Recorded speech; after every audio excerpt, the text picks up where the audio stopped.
Dans cette vidéo, on va débuter la création des méthodes permettant d'effectuer les opérations de type LMD.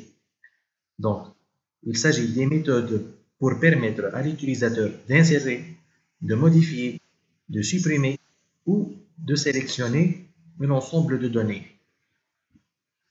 Donc, on va débuter par la méthode qui permet d'insérer un produit. On va appeler cette méthode insert product. Donc, cette méthode est de type void et elle doit avoir un paramètre de type produit. Nous avons déjà créé une classe produit. Donc, cette méthode-là va avoir un paramètre de type produit. Donc, on va débuter la création de la méthode. Public void insert product. Nous avons dit qu'elle doit avoir un paramètre de type produit. Donc, produit, je vais le nommer P. Je dois ouvrir les deux accolades. Maintenant, je dois développer le code de cette méthode-là. Donc, nous avons déjà dit au niveau du premier tutoriel qu'il faut utiliser une méthode qui existe au niveau de la classe SQLite Database pour pouvoir exécuter une requête SQL. Au niveau de la classe SQLite Database, il existe plusieurs méthodes. Il existe des méthodes permettant d'exécuter les requêtes de manière brute et il existe aussi des méthodes permettant d'exécuter les requêtes de manière normale. Donc, en même temps, il faut noter qu'il existe des requêtes qui retournent un résultat et des requêtes qui ne retournent pas de résultat. Les requêtes qui retournent un résultat sont les requêtes select. Le type de retour d'une requête select est un curseur. Par contre, il existe des requêtes qui ne retournent pas de résultat, comme insert, update, delete. Donc, si je veux traiter ces requêtes de manière brute, c'est-à-dire si je veux taper la requête telle qu'elle existe au niveau de SQL, j'utilise la méthode execSQL. J'utilise la méthode execSQL que nous avons déjà utilisée au niveau du premier tutoriel. La méthode execSQL permet d'exécuter les requêtes de manière brute à condition que ces requêtes-là ne retournent pas le résultat, comme create, drop, update, delete, insert. Donc, ici, au niveau de cette méthode-là, je ne vais pas utiliser execSQL. Pourtant, il est possible de l'utiliser. Je vais utiliser ce qu'on appelle requête normale. Donc, ici, je vais utiliser une requête normale. La requête normale ici est représentée par une méthode qui s'appelle insert. Cette méthode-là existe au niveau de la classe SQLite Database.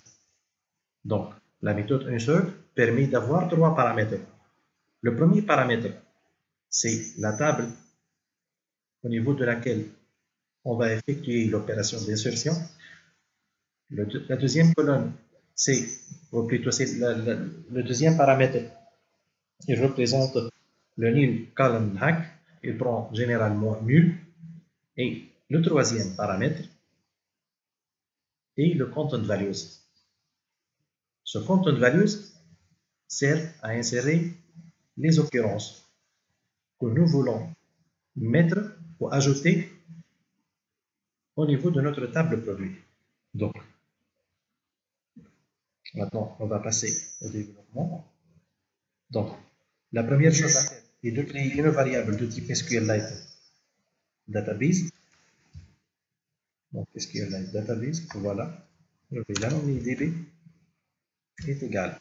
Maintenant, il faut donner le privilège nécessaire à cette variable-là. Est-ce qu'on va accéder en lecture ou en écriture à notre base de données? Dans notre cas, on va accéder en écriture. Donc, ici, il faut lui accorder ce privilège-là à travers list.getWriteableDatabase. Il faut choisir getWriteableDatabase. Voilà. nous avons dit que nous allons utiliser cette fois-ci une requête normale. C'est-à-dire, je vais invoquer la méthode insert. Nous avons dit que le troisième paramètre de la méthode insert est un content values. Donc, nous avons déjà dit que ce content values doit avoir les occurrences que nous voulons insérer au niveau de notre table. Donc, ici, je vais créer un content values. Voilà. Il est apparu. Ici, je vais le choisir. Content values. Je vais le nommer CV. Et bien sûr, il faut l'instancier. New content values. Maintenant, il est temps de remplir ce content values. Donc, cv.put. Put prend deux paramètres. Le premier paramètre, c'est le nom de la colonne. Dans mon cas, je ne vais pas insérer un ID. Tout simplement parce que l'ID, c'est une clé primaire et il est un entier. Donc, il est considéré comme un entier et s'incrémente automatiquement ici. Donc, ici, je vais m'intéresser au deuxième et au troisième colonne. Donc, ici, je vais copier nom. Je vais le mettre comme premier paramètre, donc put. Voilà. Donc, le deuxième paramètre, put, c'est la valeur. Ici, la valeur que je dois récupérer, c'est le nom du produit. Donc, je peux tirer le nom du produit à partir de ce paramètre-là de type produit. Donc, je vais faire p.get. Non, voilà. Maintenant, je vais faire de même pour le prix. Donc, cv.put. Le premier paramètre, c'est le nom de la colonne. Prix. Donc ici, prix. Par la suite, je vais récupérer le prix à travers le paramètre P. P.getPrix. Voilà. Je vais choisir getPrix. Maintenant, il me reste d'invoquer la méthode insert. Donc, db, ma variable de type SQL database, point, la deuxième méthode insert. Donc ici, le premier paramètre au niveau de la méthode insert, comme nous l'avons expliqué il y a quelques minutes, doit être le nom de la table au niveau de laquelle on va effectuer l'insertion.